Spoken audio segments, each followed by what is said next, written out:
Nós temos aí mais uma meia hora e vamos ter o que nós chamamos aqui a martelada, que é... Obrigado, Varão. Senta aqui, por favor.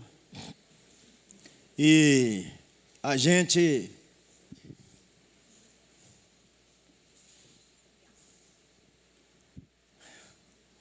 Boa. Chega aqui, menina. Ali. O microfone. Vamos começar com o Zazá. Zazá, fala aí, olha, um pouquinho sobre quem é você, onde você está, e depois você fecha essa palavra do começo, pastor e missões. Pastor, igreja e missões. Tá ligado. Ô, gente boa do som. Boa tarde. É uma alegria imensa para mim, um privilégio. Já fomos tão ministrados, né, por essa palavra tão linda e tão profunda. Para mim é um privilégio estar aqui, essa igreja que é companheira na missão e vocação que Deus colocou em meu coração. Então, estar aqui é estar em casa, é voltar para casa. E é sempre uma emoção e uma gratidão profunda. Meu nome é Elisete, mas todos me chamam Zazá, Elisete Lima. Mas todo baiano tem outro nome, né? O senhor já sabe. Todo baiano é meio artista, então tem um segundo nome. Então, mas já faz muitos anos, 28 anos, que eu não moro no Brasil.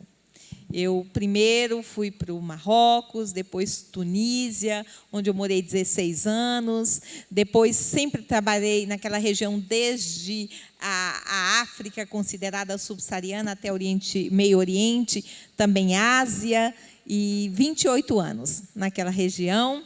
E servindo ao Senhor, uma vocação missionária. Nós falamos aqui hoje sobre a vocação, essa vocação missionária que não é uma profissão. É essa fogueira ardendo em nossos corações, é esse afeto, é esse amor. Ninguém faz missões sem amar. Ninguém pode falar de Jesus em um país se não aprender a amá-lo. Então, desde muito jovenzinha, eu tinha 14 anos, eu tive um chamado missionário. Vocês entenderão essa linguagem em Candiba, que não tem no mapa, já tem no mapa. Lá no interior da Bahia, e me preparei, foram vários momentos de preparação. Eu estudei psicologia, também teologia, e fiz alguns cursos na Argentina, na França, depois fui para a Espanha, Marrocos, Tunísia, e aí toda aquela região para a glória de Deus. E sou casada com um mineiro, o João, e hoje nossa base é a Espanha, mas o trabalho, o país onde eu mais trabalho hoje, onde visito e trabalho em campos de refugiados, é na Mauritânia.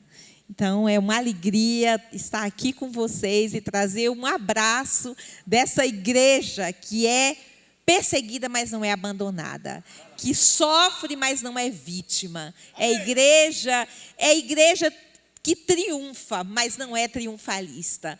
É uma fé que se encontra o seu aconchego e o seu lugar na identificação com a cruz de Cristo. Então, e a igreja, né? E a igreja, o pastor e missões. Eu também, pode parecer radical, eu não creio que exista igreja no sentido verdadeiro da palavra e que não seja uma igreja missionária. Deus tem uma missão e tem uma igreja para essa missão. Amém. E essa igreja é a tua. Amém. A tua igreja é uma igreja, e eu não poderia deixar, pastor, de agradecê-lo por essa generosidade da igreja Oitava, que é uma igreja que não retém, que não é dela, é uma igreja que não caminha possuindo, mas servindo. Então, quando a gente fala de conquista, a palavra conquista, eu tive alguma dificuldade de me reconciliar com a palavra conquista pelos contextos que eu trabalho. E Deus, o Espírito Santo começou, como diz na Bahia, moeu meu coração. Essa conquista, que é uma conquista que não se faz com a espada, se faz com a cruz e com os afetos do nosso Senhor Jesus Cristo. E eu gostaria de convidar a igreja, pastor, quer ser abençoado? Coloca nesse propósito maravilhoso de Cristo, de fazer missões, de se entregar, porque a igreja é de Cristo. E se a gente quer reter, tem medo, fica aprisionado, domesticado por tantas coisas. Hoje o irmão falou tanto dessa liberdade que nós temos em Cristo, dessas sensações também de ser impulsor, que é legítima também, mas dessa libertação tão maravilhosa. Liberdade para servir, liberdade para ir, liberdade para crer que onde nós vamos, Jesus já chegou. Amém. Jesus sempre chega primeiro. Ele é o Deus pioneiro. Ele é o Deus que já chegou. E a sua igreja sempre perderá se ela não chegar com Ele. Então, a vocação da igreja, a vocação dos pais, a nossa vocação não é outra senão que ser esse vaso de barro que Deus enche desse tesouro e nos envia para as nações. É norte de África, é lá onde... Olha, eu estava lendo, pastor, lá quando o senhor falou para a gente ler Josué, né? Aí eu fiquei vendo os relatórios, né? Relatórios negativos, né?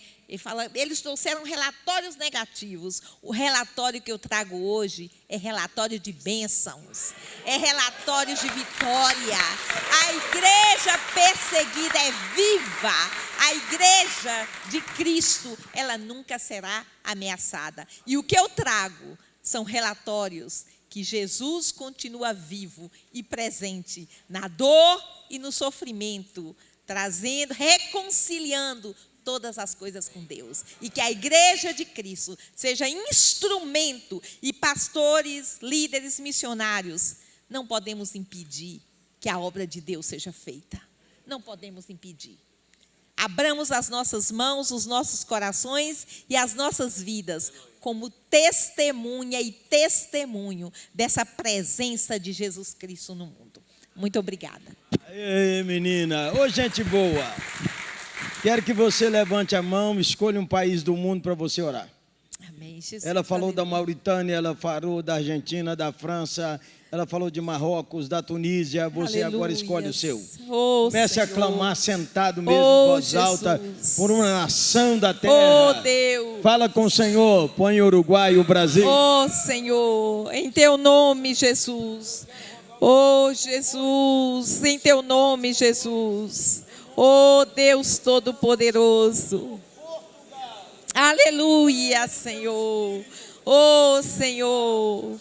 Essa é a nossa conquista, é de joelhos, é de afetos. Aleluia, Senhor. Glórias a ti, Jesus. Exaltado seja teu nome. Oh, Jesus, renova os nossos corações e renova os teus desejos em nós, os teus sonhos em nós. Aleluia, Jesus. Glória a Deus. Doutor Roberto Ailmer, ele é também presbítero da nossa igreja presbiteriana Betânia, em São Francisco, Niterói. E hoje o vice-presidente do conselho. Ailmer, o pastor diz assim, nós não fazemos missões porque o conselho segura o dinheiro. Aí, presbíteros e pastores e presbíteros, dá uma martelada aí sobre o assunto. É tão perigoso, você quer dar uma martelada? Deus me ajude. Deixa eu trazer uma coisa clara para você que é presbítero. Só um minutinho. Presbíteros, levante a mão porque agora é a sua vez. Galeria! Aí, é boa, boa, boa. O nosso papel na igreja não é proteger a igreja do pastor. Não é segurar o dinheiro da igreja. É garantir que a igreja vai estar seguindo a sua missão. Então, se meu pastor está fora de alguma direção que eu entendo que é a direção de Deus, junto com o conselho da igreja, meu papel é apoiar, conversar, entender, discernir, estar do lado e ajudar esse pastor a estar num lugar de honra, Porque o pastor vive um chamado de condução da igreja que cabe a mim, como presbítero, ajudá-lo. Mas quem coloca e quem tira não sou eu, é o Senhor. Então, para mim é muito claro, aí eu vou falar com um psiquiatra também, que atendo pastores há 30 anos. Quanto de adoecimento acontece na vida das igrejas quando há uma divisão entre presbíteros e pastores? Às vezes é um presbítero, não é todo o conselho. É um que é dono da igreja, que foi fundador, que é a família que dá o maior dízimo e que se coloca num lugar de não servir, mas de ser servido. O meu lugar é de lavar os pés, é de estar junto para que o meu pastor tenha o maior conforto possível para ser pastor na igreja. O meu papel é tirar peso da mochila do meu pastor, é pular na frente do tiro que vem no meu pastor, é guardar o meu pastor. O papel do presbítero é de garantir a lucidez do pastor. Se o pastor perder sua lucidez por excesso de trabalho, por estresse, por humilhações constantes, e todos nós somos suscetíveis à tortura. A tortura é uma coisa constante, que não mata, mas destrói o caráter, a alma, a verve, o orgulho, o valor da pessoa. E uma humilhação constante é uma tortura. Então, eu quero trazer uma orientação para você como presbítero. Se algo está muito grave mesmo na tua igreja, me procura, vamos bater um papo.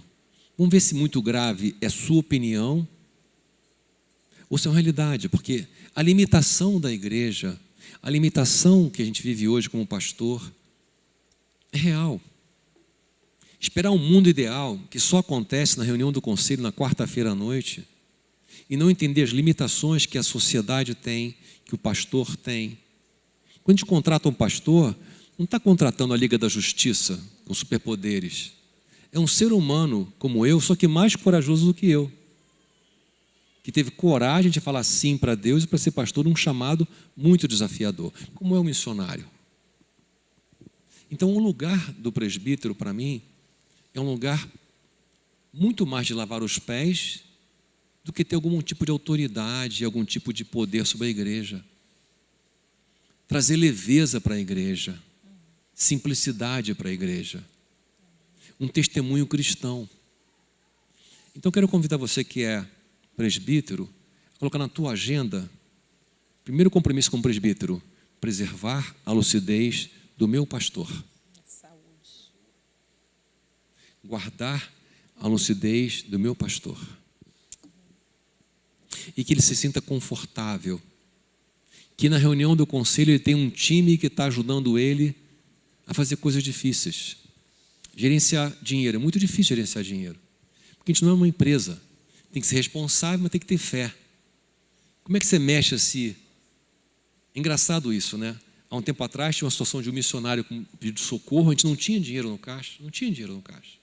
Não tinha dinheiro no caixa. Uma fase de obra, complicado na igreja. Eu falei assim, não, mas socorro é socorro, né? Não tem que ter dinheiro. Tem que ter fé. A gente ofertou uma quantia razoável para o missionário.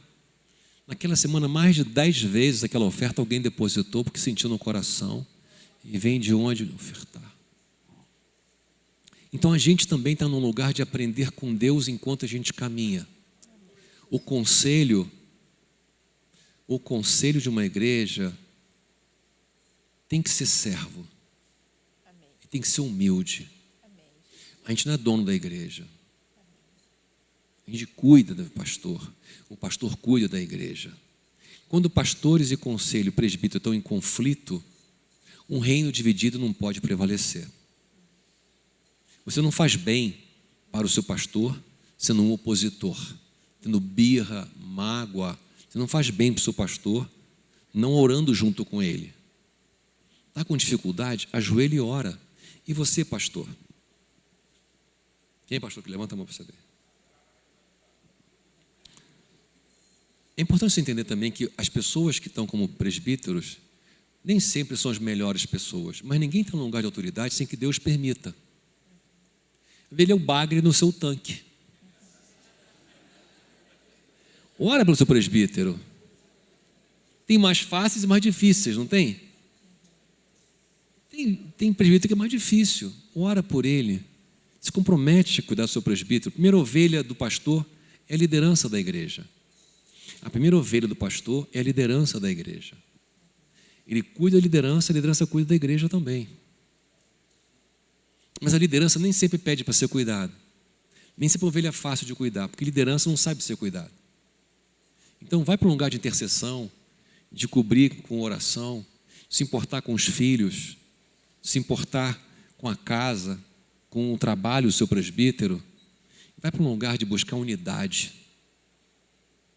2 ou mais em meu nome, sabe como é que é? Unidade é fundamental para a gente. A obra é importante, mas não é fundamental. As finanças são importantes, mas não são fundamentais. O fundamental é a unidade diante de Jesus. Amém, querido? Ô, gente boa, na esquerda lá, o primeiro que ficar em pé. Não ficou. O primeiro que ficar em pé aqui. Ficou o irmão aqui. Quer fazer uma pergunta para quem aqui? Para quem? O doutor. Doutor Ailmer, faça a sua pergunta. Fique em pé, gente boa, para a gente ouvir.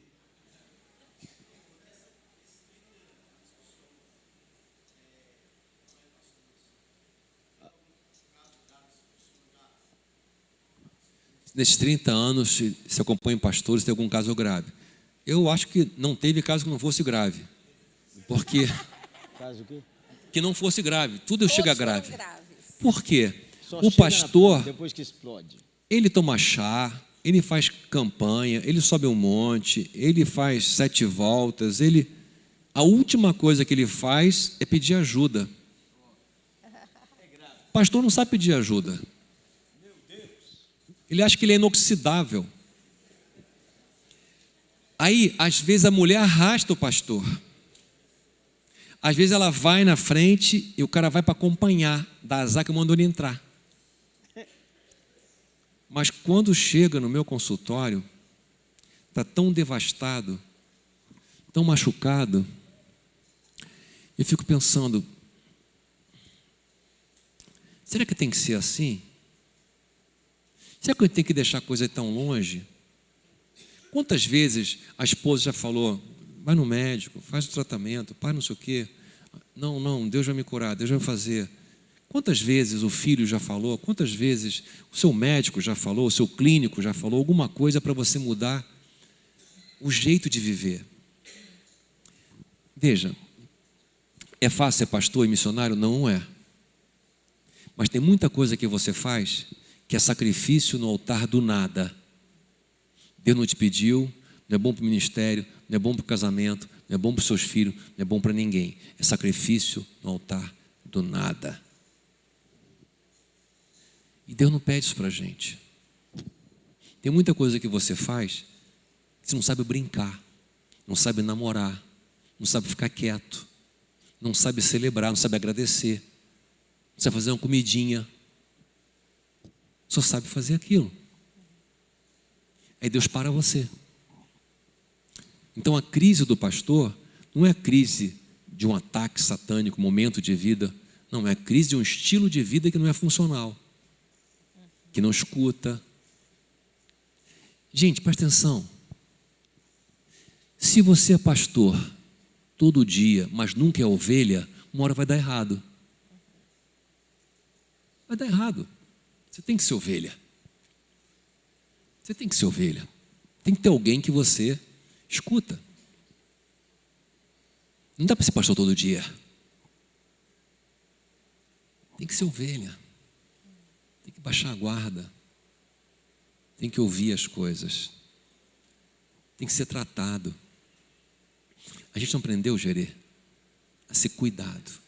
A gente não sabe ser cuidado. Ô Zazá, e o missionário? Eu acredito que o missionário vai um pouco pelo mesmo caminho.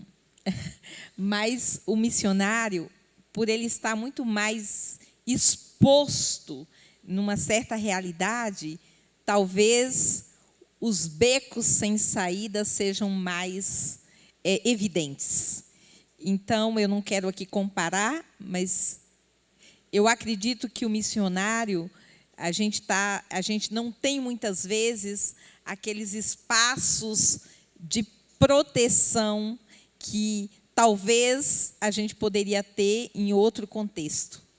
A gente é vulnerável todo o tempo. E isso me fez lembrar, pastor, a primeira vez que eu entrei no Marrocos. E eu estava na Espanha, na fronteira ali, para passar, tomar a balsa, para atravessar, e com a mala enorme, puxando, e veio um rapaz marroquino, pegou a minha mala, ele pensava que eu era marroquina, saiu correndo com a minha mala na cabeça, e eu atrás, e ele dizia, Yala, Yala, Yala, e a gente ia correndo, eu e a minha amiga, conseguimos tomar aquela balsa, e depois ele achava que eu era marroquina, começou a conversar em árabe, eu disse, eu ainda não sei árabe. E por que eu estou contando isso? A minha primeira experiência ali foi uma experiência de profunda vulnerabilidade. E eu fui ajudada, talvez por uma pessoa das mais inusitadas.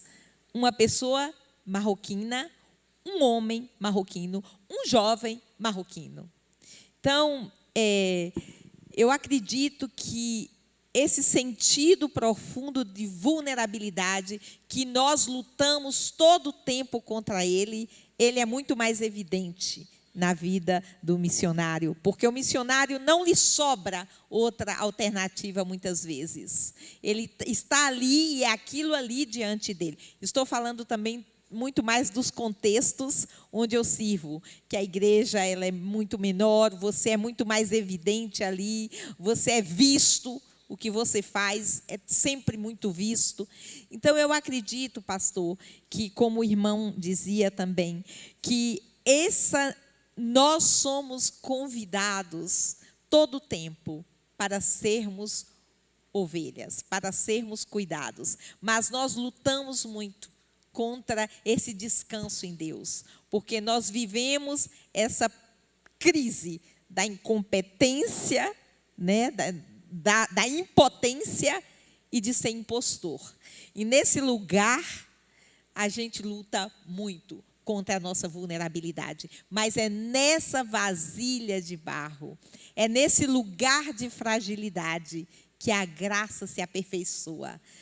A nossa vulnerabilidade é a casa da graça. Então, eu acredito que esse lar que é a graça e que a gente reluta tanto, eu acho que é uma das coisas que a gente tem mais dificuldade de aceitar é a graça, porque a graça, ela nos desqualifica. A graça, ela nos desqualifica e a gente não quer ser desqualificado. E a graça está sempre nos desqualificando. E a gente está sempre querendo mostrar os nossos esforços, a nossa competência, a nossa capacidade. Então, voltar a essa identidade de vaso de barro, voltar a essa identidade de fragilidade, nos liberta. E eu acredito, pastor Jeremias, que para todos nós esse é um grande desafio, mas é um convite do Deus que abraça e do Deus que encontra lar em nossa vulnerabilidade. Ô, gente boa, o pastor fala assim, não dá para acreditar em ninguém. Então não dá nem para acreditar em você. Porque se não dá para acreditar em ninguém, então, a gente tem que ter um pouco de cuidado com aquelas frases que nos incluem numa grande mentira. Esses dias, um pastor falou comigo, Jeremias, todo pastor é falso. Falei, parabéns pelo bom conceito que você tem a seu respeito. Todo pastor, você é pastor, você também é falso.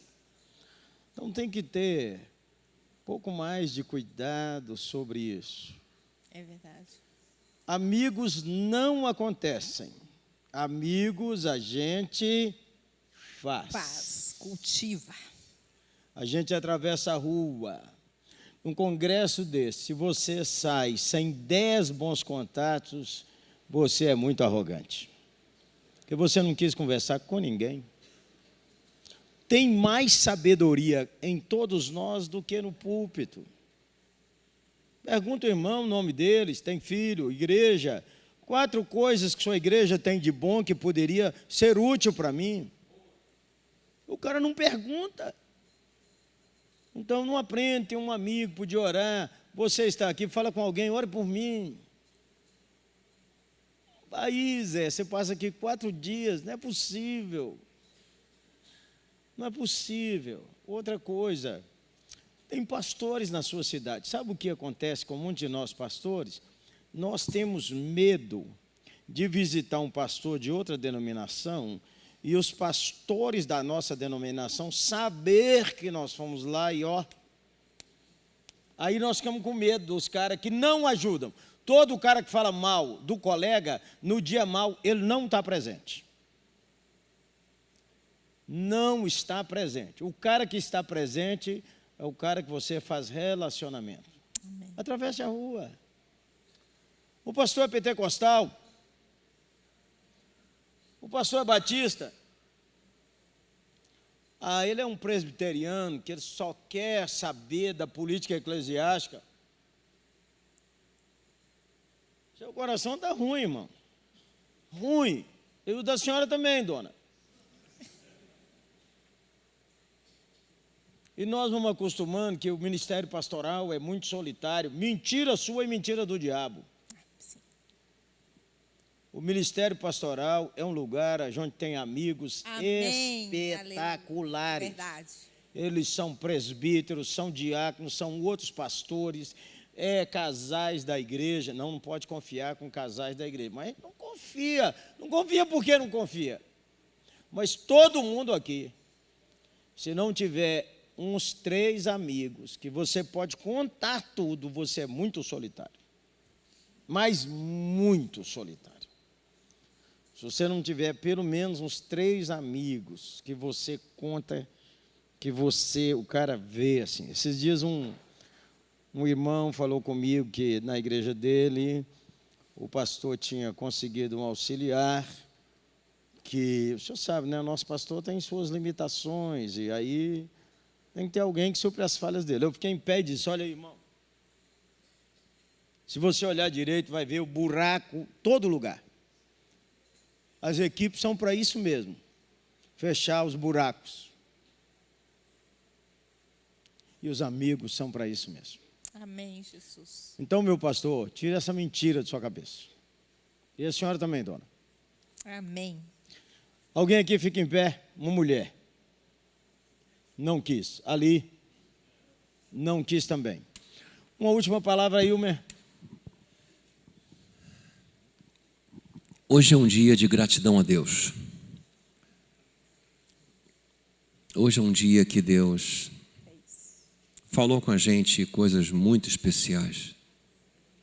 Sementes muito, muito preciosas foram lançadas. Eu fui muito tocado aqui hoje no hospital. Muito tocado, muito tocado. E acredito que Deus está falando com a gente nesses pequenos detalhes. Então, preste atenção. A sua crise, a sua dor, tem dia e hora para acabar. Amém. Mas o poder de Deus se aperfeiçoa na tua fraqueza e vai se multiplicar através de você. Ano que vem, tem CPL. Obrigado. Eu fico me oferecendo para o Gerê me chamar, né? Você já viu isso, né? Eu fico me oferecendo, pô, Gerê, chama aí. Deixa eu usar nossa amizade para forçar a barra aqui um pouco. Já chamei, Zé. E aí eu quero que você traga para cá no que vem. Vamos fazer uma sessão de testemunho, Gerê. O que eu fiz com o CPL do ano passado? Aleluia!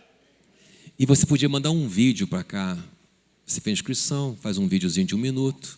O que eu fiz com o que Deus falou comigo no CPL? A gente vai distribuir esses vídeos para que outras pessoas também ousem pegar os talentos que receberam e negociar até que o Senhor volte. Amém. O mar está aberto. A gente atravessou. O farol já foi naufragado. E agora cantamos ao Senhor, porque Ele é bom. Deus te abençoe, meus queridos. Uma grande Aleluia!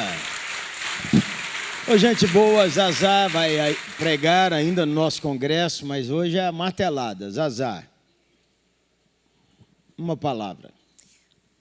Porque nós temos medo dos amigos? Porque nós estamos solitários? Será que não é também um medo que nós temos de nós mesmos? O irmão falou dos nossos fantasmas, né? Como a gente pode exorcizar esses fantasmas que nos acompanham? Como é que a gente pode atravessar a rua e ir em direção às pessoas? E que a gente possa sair daqui com um propósito de novos relacionamentos e alianças. Muita gente quer cuidar do outro, quer pastorear o outro, mas não quer ser amigo. E vira funcionário. Vira funcionário da fé. Vira um simples funcionário tentando de uma missão que é empresarial simplesmente. E perde o Espírito. O Espírito Santo é vento. Vento que nos empurra em direção a Cristo, em direção ao mundo, em direção ao outro. Que nós possamos orar e romper essas barreiras que faz com que a gente queira cuidar sem se relacionar. Que a gente queira exortar sem amar. A nossa fé é uma fé de comunidade. A fé cristã é uma fé comunitária. A identidade de Deus é uma identidade comunitária. Pai, Filho e Espírito Santo. A identidade do nosso Deus é comunitária e a igreja é comunidade. É comunidade. E quando nós perdemos esse sentido de comunidade, nós perdemos a alegria da presença do nosso Senhor, que também se revela através dos nossos irmãos e irmãs. Que a gente possa abraçar uns aos outros aqui, perdoar, ir em direção ao outro, romper essas barreiras que fazem a gente ter tanto medo do outro. E também olhar para o nosso coração e perguntar por que eu tenho tanto medo. Jesus quer curar isso, quer trazer confiança, quer restaurar os nossos relacionamentos e quer restaurar a nossa identidade com Ele. Que nós possamos pisar nesse marzão que está aberto e caminhar, porque as promessas do nosso Deus são fiéis e elas nunca serão frustradas. As promessas de Deus para as nossas vidas jamais serão frustradas. Pisemos no mar e caminhemos com fé. Aí é forte, menino.